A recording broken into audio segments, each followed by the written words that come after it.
Hello प्रिय विद्यार्थियों, मैं खुशबू कुमारी आपका इस वीडियो में स्वागत करती हूँ। मैं आज पढ़ाऊंगी 10th क्लास के हिंदी बुक से चैप्टर नंबर 4, जिसका नाम है नाखून क्यों बढ़ते हैं। जिसका नाम क्या है? नाखून क्यों बढ़ते हैं। नाखून क्यों बढ़ते हैं का लेखक है हजारी प्रसाद द्विवेदी।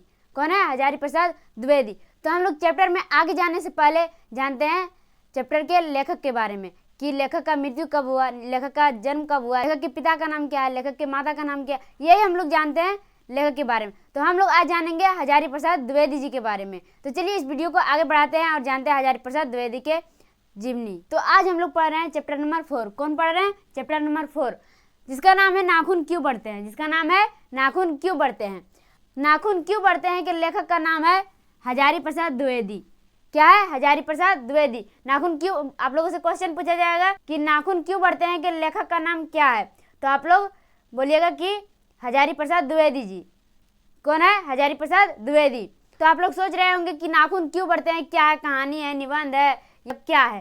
तो मैं बता देना चाह रही हूँ कि नाखून क्यों बढ़ते हैं एक ललित निबंध है। क्या है? ललित निबंध है। आप लोग भुलाइएगा नहीं कि ये कि नाखून क्यों बढ़ते हैं क्या है। तो ये ललित निबंध है। क्या है? ललित निबंध। तो नाखून क्यों बढ़ते हैं के लेखक है हजारी प्रसाद द्विवेदी।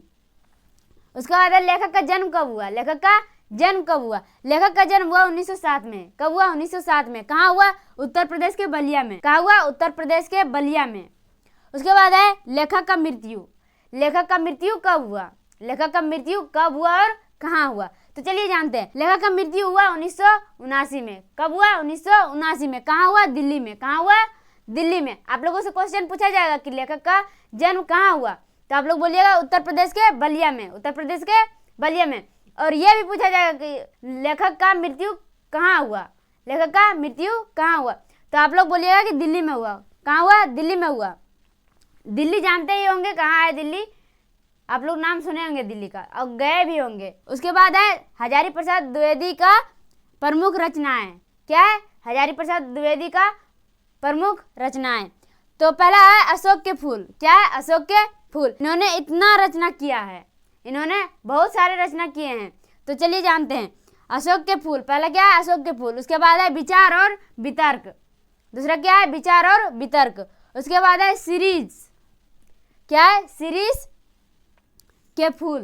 क्या है? सीरीज के फूल। उसके बाद है एक कुत्ता और एक मैना। एक कुत्ता और एक मैना। उसके बाद है सुर साहित्य। उसके बाद है सुर साहित्य। उसके बाद है चारु चंद्र लेख। उसके बाद है चारु चंद्र लेख। उसके बाद क्या है? चारु चंद्र लेख। उसके बाद है कुटज। उसके बाद क्या है? कुटज। उसके बाद विचार प्रवाह। क्या है? विचार प्रवाह। आप लोगों से क्वेश्चन पूछा जाएगा, सभी का एक एक रचनाएं दे देगा। सभी का एक एक रचनाएं दे देगा और एक इसका देगा, 3 किसी और का देगा और एक इसका देगा, और ऑप्शन में चारों रहेगा। और आप लोगों से क्वेश्चन किया जाएगा कि हजारी प्रसाद द्विवेदी का रचनाएं कौन है, रचना कौन है। तो आप लोग को याद नहीं रहेगा तो आप लोग नहीं अच्छे से आंसर दे पाइएगा और आप लोग का 1 नंबर कट जाएगा। तो आप लोग याद कर लीजिए कि हजारी प्रसाद द्विवेदी के रचनाएं कौन कौन से हैं। तो हजारी प्रसाद द्विवेदी के इतना सारे रचनाएं हैं। तो चलिए और जानते हैं। विचार प्रवाह। उसके बाद है आलोक पर्व। क्या है? आलोक पर्व। उसके बाद है प्राचीन भारत के कलात्मक विनोद। क्या है? प्राचीन भारत के कलात्मक विनोद। उसके बाद है मध्यकालीन बोध का स्वरूप। उसके बाद क्या है? मध्यकालीन बोध का स्वरूप। उसके बाद है नाथ संप्रदाय।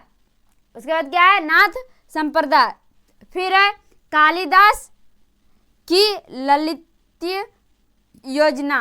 उसके बाद है कालिदास की ललित योजना। उसके बाद फिर है हिंदी साहित्य का आदिकाल। हिंदी साहित्य का आदिकाल। फिर है हिंदी साहित्य। फिर क्या है? हिंदी साहित्य उद्भव और विकास।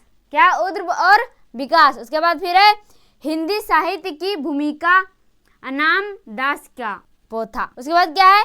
हिंदी साहित्य की भूमिका अनाम दास का पोथा।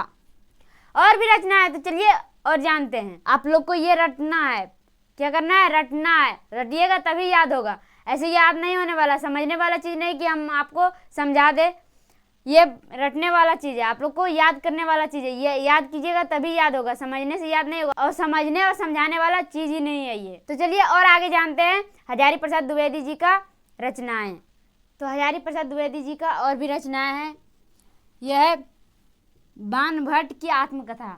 उसके बाद क्या है, बाणभट्ट की आत्मकथा। फिर है पृथ्वीराज रासो। क्या है, पृथ्वीराज रासो। उसके बाद है विश्व भारती। क्या है, विश्व भारती। उसके बाद है हजारी प्रसाद द्विवेदी जी का कौन कौन से पुरस्कार मिला है। तो चलिए वो जानते हैं, हजारी प्रसाद द्विवेदी जी का कौन सा पुरस्कार मिला है। तो पहला है साहित्य अकादमी पुरस्कार। साहित्य अकादमी पुरस्कार किसके लिए मिला है, आलोक पर्व। आलोक पर्व के लिए साहित्य अकादमी पुरस्कार मिला है। तो मुझे पूरा उम्मीद है कि आप लोग को ये क्लास अच्छा लगा होगा। तो चलिए मिलते हैं अगले क्लास में, धन्यवाद।